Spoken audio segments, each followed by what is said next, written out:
할렐루야. 오늘은 10월 24일 금요일입니다. 오늘도 말씀을 하루를 시작하는 신의교회 모든 성도님들께 하나님의 은혜와 평강이 가득하길 소망합니다. 오늘 우리에게 주신 하나님 말씀은 역대하 32장 1절 말씀입니다. 제가 봉독하겠습니다.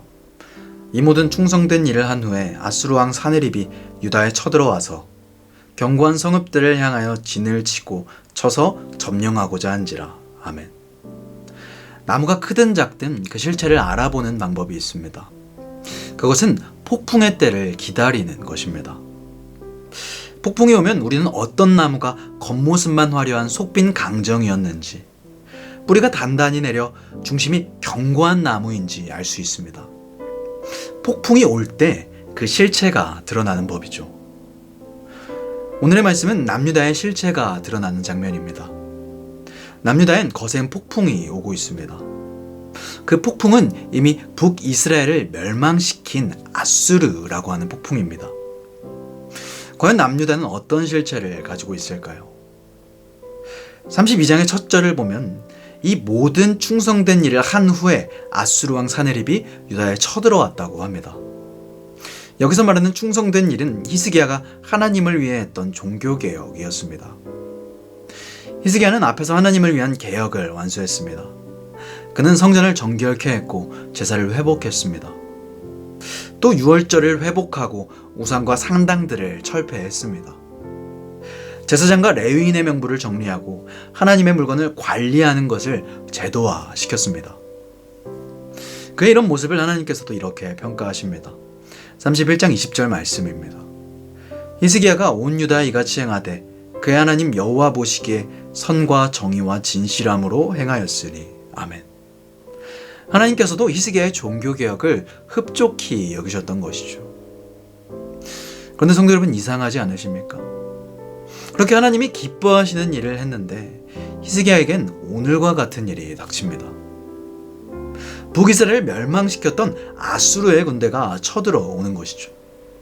그가 죄를 지어서가 아니라 오히려 하나님께 충성한 뒤에 고난이 임한 것입니다. 이 사실은 성경 전체에서 매우 중요한 영적 원리를 보여줍니다.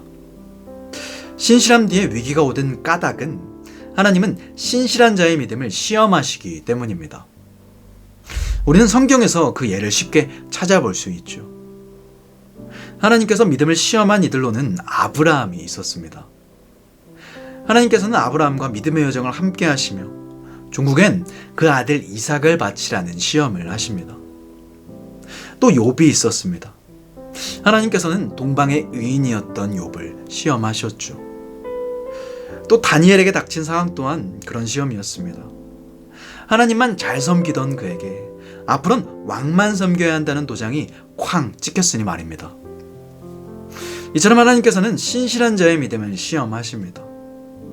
그럼 하나님께서는 왜 이들의 믿음을 시험하실까요? 그 이유는 서두에 말했던 것처럼 폭풍이 임해야 그 진가가 드러나기 때문입니다.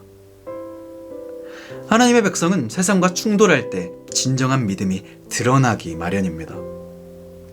히스기야의 개혁은 단순한 종교 정화가 아니었습니다. 그의 개혁은 아수르가 세운 질서에 대한 신앙적 저항이었습니다.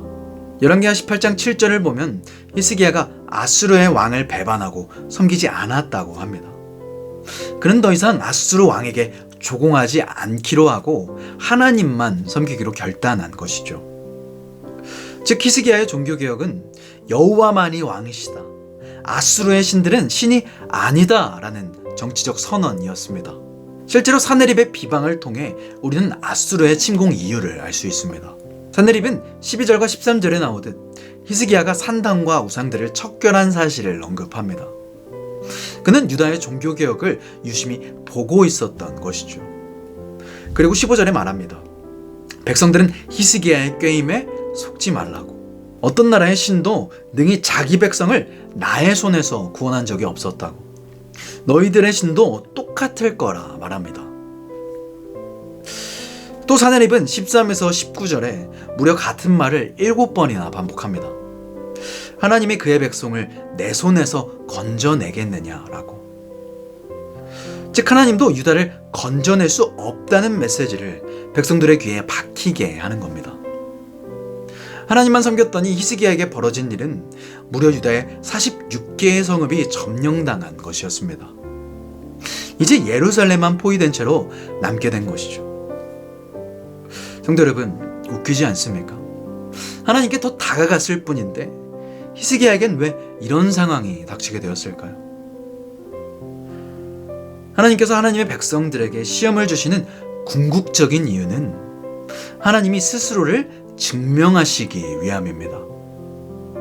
46개의 성읍을 포위하고 예루살렘만 남긴 채로 남유다와 하나님을 비방하던 사네립의 군대를 하나님께서는 단 하룻밤 사이 몰살시키십니다.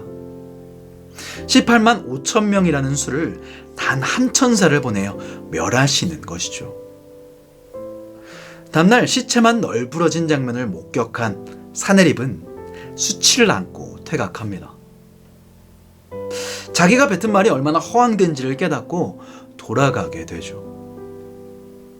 성도 여러분, 히스기야의 믿음은 결과적으로 하나님의 구원을 드러내는 무대가 되었습니다. 믿음의 백성에게 닥치는 시련은 우리를 절망하게 하거나 낙심하게 하려는 의도에 있지 않습니다. 우리에게 닥친 시련은 오직 하나님의 이름을 드러내기 위한 초석입니다. 그 시련 앞에 우리가 해야 할 것은 명확합니다. 끝까지 하나님을 신뢰하는 것. 그 어떤 폭풍 속에서도 하나님께서는 하나님을 신뢰하는 자를 버리지 않으십니다. 오히려 그 폭풍을 선풍으로 변화시켜 우리를 비상하게 만드실 것입니다. 바라기는 고난이 신앙을 실체로 만드는 하나님의 손길임을 아는 저와 모든 성도님들이 되시길 바랍니다. 어떤 어려움이 닥쳐와도 끝까지 하나님을 신뢰하는 저와 모든 성도님들이 되시길 간절히 소망합니다. 주님이 가르쳐주신 기도로 마치겠습니다.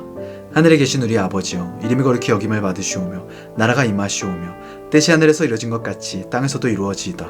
오늘 우리에게 일용할 양식을 주시옵고 우리가 우리에게 죄 지은 자를 사하여 준 것 같이 우리 죄를 사하여 주시옵고 우리를 시험에 들게 하지 마시옵고 다만 악에서 구하시옵소서.